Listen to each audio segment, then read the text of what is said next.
Para ulama ada yang berpendapat man qara'aha wa huwa mahzunun suryalahu.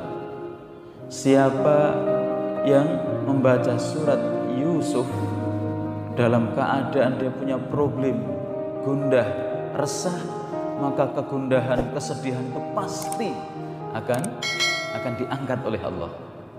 Tentu sambil ditadaburi ayat per ayat, diikuti alur kisah Yusuf alaihissalam. Idza futiha baba idza ahadukum fa idza futiha ahadukum baba hasanatin baba khairin, pintu-pintu kebaikan, fal yasra fa innahu la yadri mata ghuliqat anhu. Kalau seseorang itu sudah dibukakan pintu kebaikan, cepatlah diambil peluang itu, karena dia tidak tahu kapan pintu celah dia berbuat baik itu nanti ditutup dan dicabut dari Allah pada dirinya. Ketika ada peluang kebaikan itu ambil.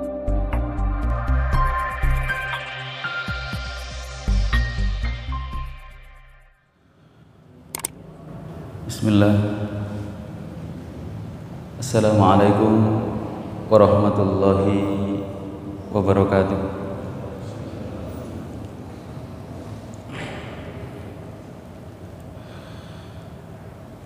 Alhamdulillahi rabbil alamin, wa bihi nasta'inuhu ala umuri dunya waddin, wassalatu wassalamu ala asyrafil anbiya sayyidul mursalin nabiyyina Muhammad sallallahu alaihi wa ala alihi wa sahbihi wa sallam. Allahumma anta rabbuna la ilaha illa anta khalaqtana wa nahnu ibaduka wa nahnu ala wa'dika wa wa'dika mastata'na nabu'u laka bi ni'matika alaina wa nabu'u bi dhunubina faghfir lana fa innahu la yaghfiru dhunuba illa anta. Allahumma inna nas'aluka ilman nafi'a wa rizqan thayyiba wa amalan mutaqabbala. Allahumma 'allimna wanfa'na bima tu'allimuna waj'alna minar rasyidin wa adkhilna birahmatika fi ibadikas salihin. Allahumma taqabbal minna salihah a'malina. Alhamdulillah, para bapak, saudara sekalian, para ibu, jamaah salat subuh a'azakumullah. Bersyukur kita kepada Allah. Allah takdirkan pada hari ini,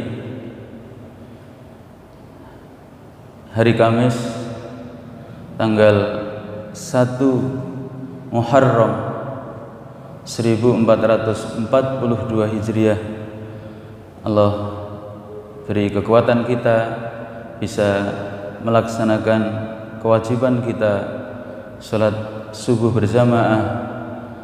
Fahuwa fi dhimatillah, ada garansi, diberi garansi jaminan perlindungan dari Allah dalam satu hari penuh ketika seseorang melaksanakan salat subuh berjamaah.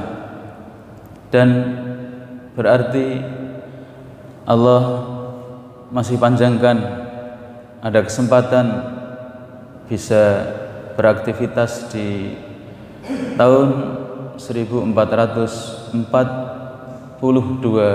Hijriah, yang sejak matahari terbenam tadi malam, kemudian hari ini adalah tanggal 1 Muharram 1442 Hijriah. Oleh karena itu kami menghubungkan, masih di selingan sebelum masuk dakwah Nabi ketika Mekah untuk dijadikan qaidah aminah dan qaidah sholabah itu tidak kondusif, maka melirik tempat-tempat orang-orang yang mungkin memberikan laluan untuk merembeskan, mewariskan nilai perjuangan syariat Islam hingga akhirnya nanti mahjar tempat hijrah itu Allah takdirkan di Madinah. Nah, sebelum itu kemarin di masa-masa penuh kemelut, masa duka lara, Nabi dihibur oleh Allah selain Isra dan Mi'raj juga dihibur dengan turunnya wahyu Allah, surat Yusuf penuh dari ayat yang pertama sampai ayat yang terakhir. Makanya para ulama ada yang berpendapat man qara'aha wa huwa mahzunun suryalahu, siapa yang membaca surat Yusuf dalam keadaan dia punya problem, gundah, resah, maka kegundahan, kesedihan itu pasti akan diangkat oleh Allah. Tentu sambil ditadaburi ayat per ayat, diikuti alur kisah Yusuf alaihissalam. Nah, itu ada hubungannya dengan kita memasuki akhir tahun 1441 dan ini sudah 1442 hari yang pertama sejak tadi malam itu. Jadi begini, kami mukadimahkan ini, kita hubungkan dengan sirah nabawi dan realita hari ini. Para bapak sekalian, orang itu, Nabi Yusuf itu ada satu ujian yang sangat dahsyat, tidak ada tandingannya dalam perjalanan hidup beliau, mengalahkan dahsyatnya ujian yang dialami ketika dari kecil itu hidup penuh dengan teror. Artinya diteror oleh saudaranya yang sebapak, sifat iri, dengki, hasad dari saudaranya itu harus dihadapi dengan kesabaran. Sampai iri dan dengki saudaranya pun membuahkan Yusuf itu dilempar, dibuang di sumur yang sangat dalam. Padahal itu umur 10 tahun. Saudaranya sudah ada perasaan iri dengki, perlakuannya seperti itu.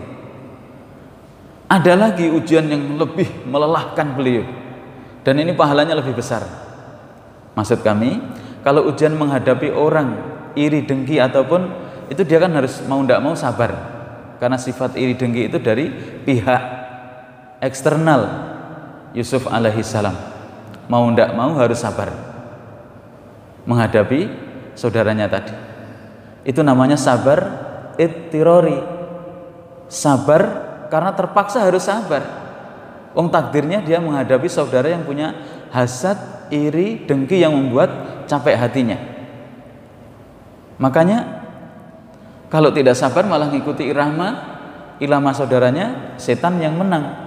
Itu namanya sabar ittirori. Mau tidak mau harus sabar. Nah, ada sabar yang pahalanya lebih besar lagi yang dihadapi oleh Nabi Yusuf itu, yaitu ketika beliau sudah keluar dari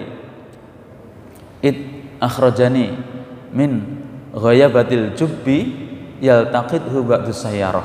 Keluar dari sumur itu, kemudian diperlakukan sebagai budak yang diperjualbelikan di pasar, kemudian dibeli oleh Al-Aziz, penguasa Mesir saat itu, kemudian hidup di istana kerajaan bersama Al-Aziz dan tumbuh berkembang layaknya orang dalam.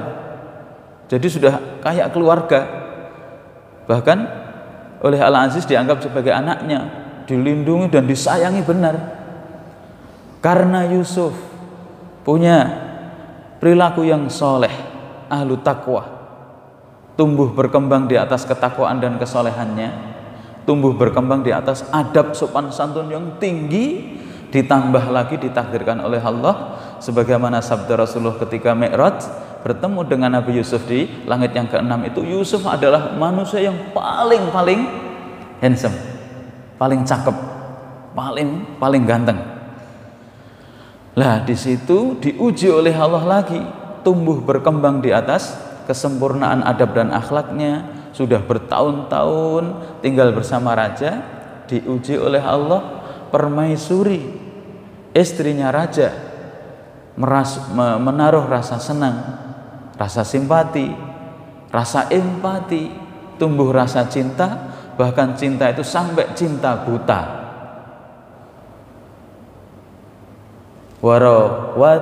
Warawattuhu an allati huwa fi baitiha an nafsih. Warawadathu allati huwa fi baitiha an nafsih. Sampai pada satu masa ujian itu, maksud kami kalau kita menghubungkan perbedaan dengan ujian yang pertama, Yusuf diajak oleh permaisuri untuk berbuat mesum, untuk berbuat zina. Karena permaisuri ini sudah bertahun-tahun tumbuh berkembang, Yusuf sudah orang dalam. Ini anak baik, ganteng, hingga akhirnya sampai cintanya cinta buta. Lah itu yang ngajak adalah permaisurinya. Yusuf seorang pemuda, sudah tidak ada yang curiga sama sekali. Itu orang dalam, artinya sudah anggota istana itu. Sama sekali tidak ada yang menaruh rasa curiga. Ditambah ujian itu sangat besar ketika wa ghalaqatil abwab. Ini satu kesempatan itu seluruh pintu ditutup rapat-rapat, kuncinya dilempar jauh-jauh. Jadi ruangan kamar itu sudah tidak ada orang sama sekali, tidak ada yang bisa masuk, tidak ada orang kecuali beliau berdua. Tambah berat lagi ujiannya. Wa qalat, hai talak Yusuf, kemarilah kamu, mendekatlah kepadaku, mari. Itu suasana seperti itu kan tergantung Yusuf. Yusuf anak muda, syabab, naluri, gelora jiwa syahwatnya mesti dahsyat. Walaqad hammat bihi wa hamma biha. Rasa itu sudah sangat kuat, hammat bihi. Permaisuri Zulaikha itu, wa hamma biha. Yusuf bukan malaikat, bagaimana tidak bergetar hatinya? Suasana seperti itu, tidak ada orang sama sekali.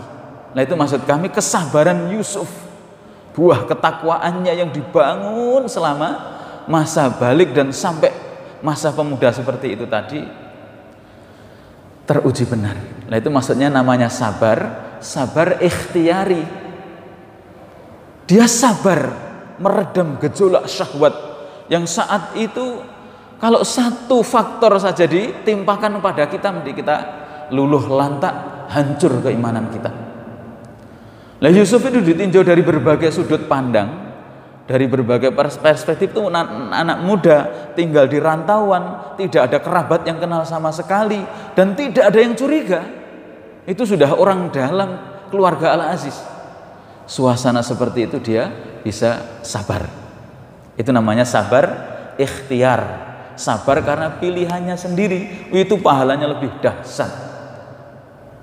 Kalau dia pengen begitu bisa saja, tapi dia menahan diri, gejolak syahwat yang sangat membara itu, kemudian dia ikuti petunjuk Allah, ketakwaannya dia bangun dalam keadaan sirrah wa alaniyah. Itu namanya sabar ikhtiari, sabar karena pilihannya. Itu pahalanya besar. Dia mendakwahkan sesuatu yang resikonya ditangkap penjara. Karena pilihan dia, bersabar di atas pilihan ideologi itu lebih besar daripada bersabar ditimpa musibah, mungkin saudara yang dicintai meninggal. Mau tidak mau kan sabar. Itu sabar karena terpaksa atau sabar karena pilihan. Kalau kami sebagai inisiator, kami, misalkan Profesor Dr. Din Samsudin misalnya itu pilihan beliau sebagai inisiator, rasa empati dan keberpihakannya kepada tanah air sangat risau. Kapal ini akan karam kalau dibiarkan. Menempuh amar ma'ruf, menyuarakan dengan wadah seperti itu, yang resikonya mesti diteror. Itu namanya sabar karena pilihan. Sabar ikhtiari itu pahala jauh lebih dahsyat daripada sabar karena terpaksa.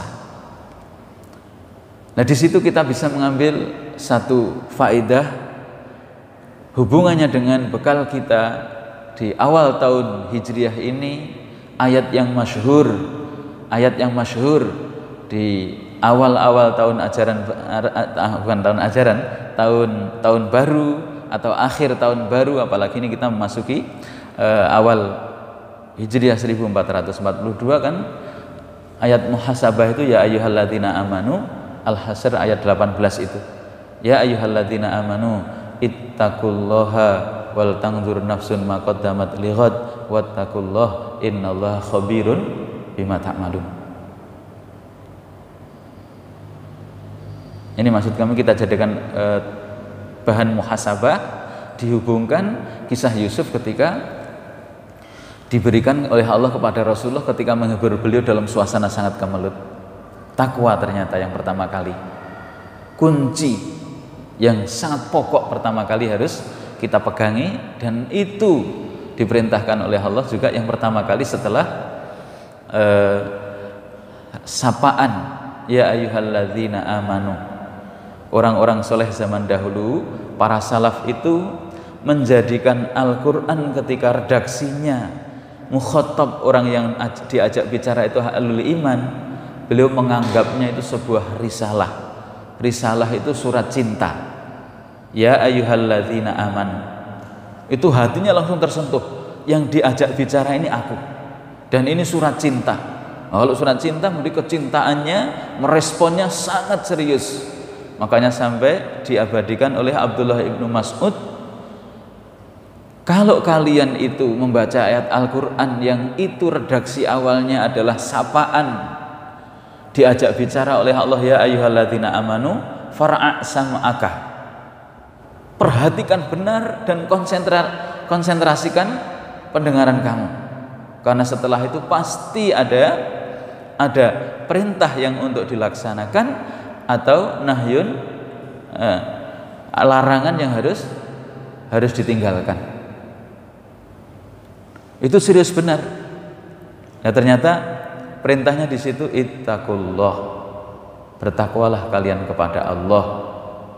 Takwa, wasiat yang terus dilantunkan oleh para khatib setiap hari Jumat. Yang jadi musibah itu ya kami sendiri, kita memberi nasihat takwa tapi dirinya sendiri tidak takwa. Ini yang sangat musibah. Na'udzubillahi min dzalik, nas'alullahal afiyah kita ini. Nah, di situ ternyata dibuktikan dalam pelajaran yang harus dicerna oleh Nabi kita, kemudian dicerna oleh umat Rasulullah Sallallahu Alaihi Wasallam melalui masa kemelut itu biar tuntas adalah dengan takwa. Ittaqullah, bertakwalah kalian kepada Allah. Akhirnya ya subhanallah, masya Allah, Yusuf alaihissalam dalam kemelut yang sangat dahsyat, ujian yang seberat itu, dia masih muda, gejolak syahwat yang membara, dipantik oleh rayuan Zulaikha yang sangat cantik, dan dia yang menginginkan.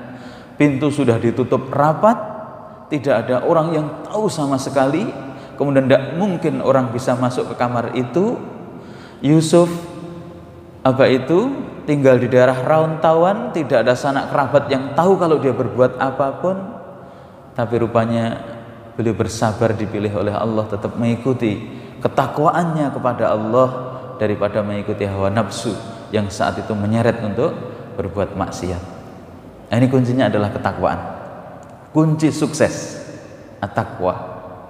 Makanya perintah pertama kali dalam ayat muhasabah itu ittaqullah wattaqullaha la'alakum tuflihun. Bertakwalah kalian kepada Allah agar kalian itu beruntung. Nah, yang menarik lagi di situ ayat muhasabah, wal tandur nafsun ma qaddamat lighad. Perhatikan bekal-bekal kamu yang kamu siapkan untuk hari esok. Asy-Syaikh As-Sa'di, Abdurrahman bin Nasir As-Sa'di, gurunya Asy-Syaikh Utsaimin, itu di Taisir Rahman fi fi kalamil manan itu, inilah ayat muhasabah, ayat bermuhasabah. Wal tangdur nafsun, hendaklah setiap orang itu memperhatikan bekal apa yang sudah disiapkan untuk hari esok. Bekal apa saja? Artinya menimbang-nimbang kenikmatan kebaikan yang Allah berikan kepada kita sekian, seberapakah kewajiban yang harus kami penuhi kepada Allah, kedodoran atau tidak. Kalau kedodoran, segera dia bertobat, memperbaiki. Kalau dia jatuh pada kemaksiatan, segera dia harus bertaubat. Nikmat yang begitu banyaknya dengan ketaatan yang aku lakukan seberapa, itu dikalkulasi benar agar kita merasa malu dan benar-benar menghadapi nafsun. Wal tangdur nafsun, hendaklah jiwa mempersiapkan dirinya ma qaddamat lighad, yang dia persembahkan, dia siapkan untuk hari esok itu. Ini ayat muhasabah. Nomor 3, di situ kata-kata ghaddin, wal tangdur nafsun ma qaddamat lighad, hendaklah masing-masing kita membekali dan menyiapkan diri untuk hari esok. Hari esok itu maknanya hari kiamat, bukan hari esok besok, itu esok hari dunia. Ada isyarat para ulama tafsir, berarti dekatnya sekali hari kiamat. Hari kiamat Allah sebutkan di dalam Al-Hasr ayat 18, hari esok. Sangat dekat sekali sesuatu yang akan dihadapi manusia, itu sangat dekat dan tipis, kayak kita mati itu tipis sekali. Kematian itu sangat tipis. Makanya ketika ada peluang kebaikan, idza futiha baba idza ahadukum fa idza futiha ahadukum baba hasanatin baba khairin, pintu-pintu kebaikan, fal yasra fa innahu la yadri mata ghuliqat anhu.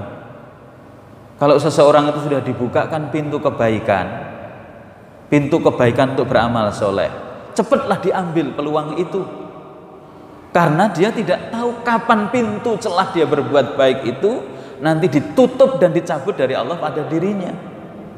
Ketika ada peluang kebaikan tuh ambil, gitu. Coba jenengan, pintu kebaikan dibuka, dasar cinta dunianya itu nancap di dalam hati. Ayat lan tanalul birra hatta tunfiqu mimma tuhibbun itu kan sahabat ketika punya aset kebun kurma yang ada di dekat Masjid Nabawi, terus mendengarkan ayat yang turun saat itu, tidak ada kebaikan bagi kalian kecuali kalian infakkan, sedekahkan yang terbaik. Dan yang kamu paling cinta itu apa? Hatinya tersentuh, langsung apa yang nyantol di dalam hati paling dicintai langsung dipasrahkan pada Rasulullah. Dia sadar hati itu berbolak-balik. Dia langsung mengambil peluang kebaikan itu, karena tidak tahu ketika peluang kebaikan itu ditutup oleh Allah. Kamu punya aset, dihajatkan dan dibutuhkan oleh Islam, bukan oleh pribadi, untuk usaha dan properti. Misalkan dipakai oleh umat, bahkan umat pun urusannya program yang sangat besar untuk membumikan dan pewarisan nilai perjuangan Al-Quran. Sering menyentuh, maksud kami ya, kita kadang kurang adilnya tuh begini, ada wali murid, wali santri minta keringanan biaya sekolah anaknya, karena anak yang satunya kuliah, anak yang ini untuk kursus ini dan itu. Biaya kuliah nggak minta keringanan, ketika biaya belajar Islam minta gratisan. Pandanglah anak-anak kita yang belajar Islam di pondok itu sebagai penerus sujud rukuk kita. Pandanglah mereka penerus yang baca Quran kita. Pandanglah anak kita itu sebagai penerus perjuangan Islam ini. Kalau demikian pahaman kita, berapapun biaya yang kita keluarkan kepada anak-anak kita yang belajar Islam dan Al-Quran, pada dasarnya kita membiayai untuk perjuangan Islam. Nah, cara memandangnya begitu kan enak. Tanah kamu itu dibutuhkan oleh Islam untuk mewariskan tempat nilai-nilai perjuangan. Lah kok kamu gila sekali menawarkan dan menjualnya, misalkan begitu. Itu tanda ketakwaan dan keimanannya perlu dicatat dan cedera. Peluang kebaikan tidak diambil. Ketakwaannya di mana? Dia hanya cinta dunia yang sangat berlebihan. Sudah mau mati, kecintaannya kepada dunia menghalangi peluang berbuat baik, ditutup oleh Allah. Na'udzubillahi min dzalik, kita berlindung dari jiwa-jiwa seperti itu. Ini bukti. Wal tangdur nafsun ma qaddamat lighad. Hendaklah jiwa-jiwa kita ini menyiapkan bekal masing-masing kita, karya prestasi untuk akhirat kita. Lah sudah mau mati, aset miliknya Allah yang dititipkan pada dia untuk perjuangan Islam nggak dilepas. Itu Masya Allah, saya nggak habis pikir. Pikiran orang-orang yang kayak begitu itu cinta dunianya gila benar, sudah gila dunia. Ini kami tegaskan karena ngeri sekali. Kalau kita mau berjuang, ada interest dunia itu berjuang macam apa? Tidak akan langgeng. Nah begitu. Ayat itu ayat muhasabah benar. Kita muhasabahi. Kita sudah bau tanah. Coba urusan tanah itu wakafkan begitu. Jangan gila-gilaan dalam menjual tanahnya. Wal tangdur nafsun ma qaddamat lighad. Nah di situ ternyata kata ghaddin, Al-Imam Al-Qurtubi, kata-kata ghaddin, kata-kata besok itu memberikan isyarat satu, isyarat bahwa hari kiamat itu dekat tipis kayak kematian itu disebut besok. Memberikan isyarat yang nomor dua, bahwa hari kiamat, kehidupan akhirat itu ada. Dalilnya ya laitani wal tangdur nafsun ma qaddamat li ghadin. Kata-kata lam itu juga diambil faedah. Ya laitani, surat Al-Fajr, alangkah indahnya aku qaddamtu li hayati. Pakai kata-kata dipilihkan apa itu, hurufnya adalah huruf lam, li hayati. Ya laitani qaddamtu li hayati. Alangkah indahnya aku itu ketika hidup di dunia, umur-umur waktuku, aset yang Allah berikan kepadaku itu untuk qaddamtu li hayati.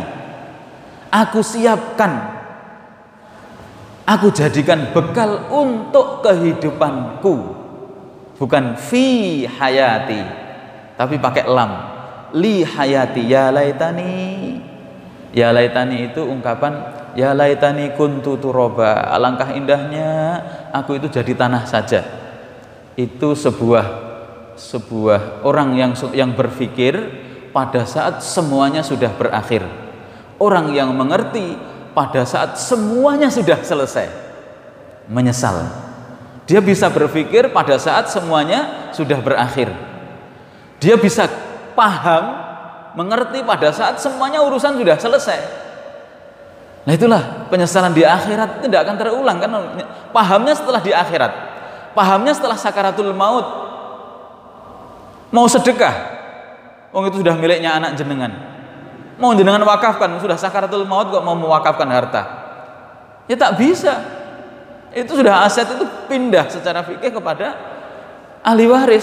Kita berpayah-payah, jenengan berpayah-payah sampai hutang sana hutang sini ngumpulkan aset, disisakan kepada ahli waris, bukan alat jenengan untuk masuk surga. Itu orang bodoh sekali. Gitu. Itu kata-kata menyesal. Dia paham, dia mengerti setelah urusan itu semuanya selesai. Dia bisa berpikir ketika semua urusan sudah berakhir. Itulah penyesalan. Ya laitani qaddamtu li hayati. Alangkah indahnya ketika umurku waktu di dunia aku isi kebaikan dan ketaatan. Alangkah indahnya ketika aset yang Allah wasiatkan, titipkan kepada aku, urusan keduniaanku itu aku jadikan alat bermewah-mewah untuk akhiratku. Itu ya laitani, menyesal tapi sudah di akhirat. Nasi sudah jadi bubur kok. Itu. Maka di situ dipilihkan huruf qaddamtu li hayati, bukan qaddamtu fi hayati. Kalau fi berarti kan kehidupanku di dunia. Tapi kok li hayati, alangkah indahnya ketika aku di dunia itu menyiapkan semuanya untuk li hayati, untuk kehidupanku, itu maksudnya akhirat. Berarti dalil yang sangat kuat kata-kata li ghaddin, adanya kehidupan pada hari kiamat nanti, hari akhir. Itu pasti. Itu bukan perkara baru, karena manisnya gula dunia saja yang kadang mengganggu kita konsentrasi, fokus kepada akhirat kita. Ya kayak itu tadi, kasus itu tadi. Orang sudah bau tanah, gak berpikir bekal untuk kembali ke tanah, padahal dia pegawai pertanahan. Sudah terkumpul berapa kedoliman itu. Begitulah Pak sekalian. Jadi ketakwaan, takwa bekal yang pertama, karena sudah syuruk. Di kisah itu lagi, kisah itu kunci yang kedua adalah sabar. Jadi target seluruh kisah Nabi Yusuf itu muaranya ada di ayat 90. Innahu man yattaqi wa yasbir fa innallaha la yudhi'u ajral muhsinin. Ketakwaan mari kita bangun. Itu bekal yang benar-benar, wa tazawwadu fa inna khairaz zad at-taqwa. Bekal sebaik-baik bekal. Setelah takwa sabarlah, sabar. Kita hanya sementara. Sabar di atas ketaatan. Sabarnya seperti sabarnya Nabi Yusuf. Dia bersabar untuk memilih mengikuti petunjuk Allah, betapapun syahwat, gelora, binalnya libido Nabi Yusuf saat itu sangat bergejolak. Dia bersabar menahan diri untuk tidak mengikuti hawa nafsu, betapapun Siti Zulaikha sudah di hadapannya yang menggetarkan hatinya kayak begitu.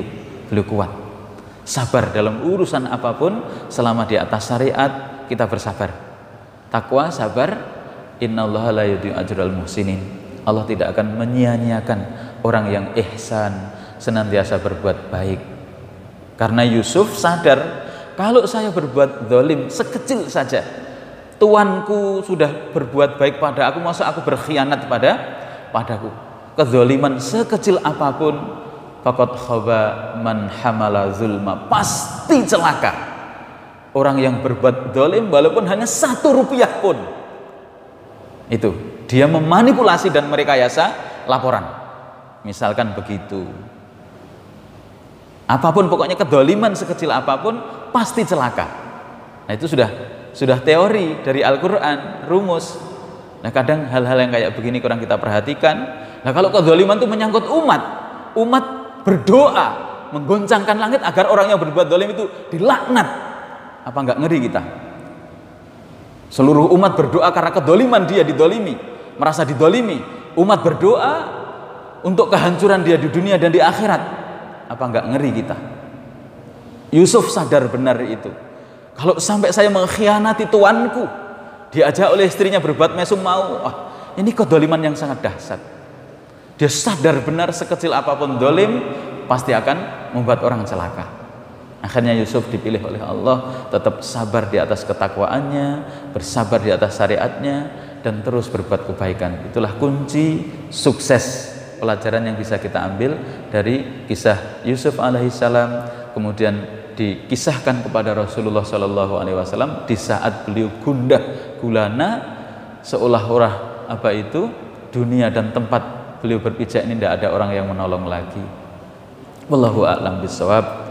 Aqulu qouli hadza wa astaghfiruhu innahu huwal ghafurur rahim. Wa sallallahu ala nabiyyina Muhammad wa ala alihi wa sahbihi wa sallam. Subhanakallahumma wa bihamdika asyhadu an la ilaha illa anta astaghfiruka wa atubu ilaik. Assalamualaikum warahmatullahi wabarakatuh.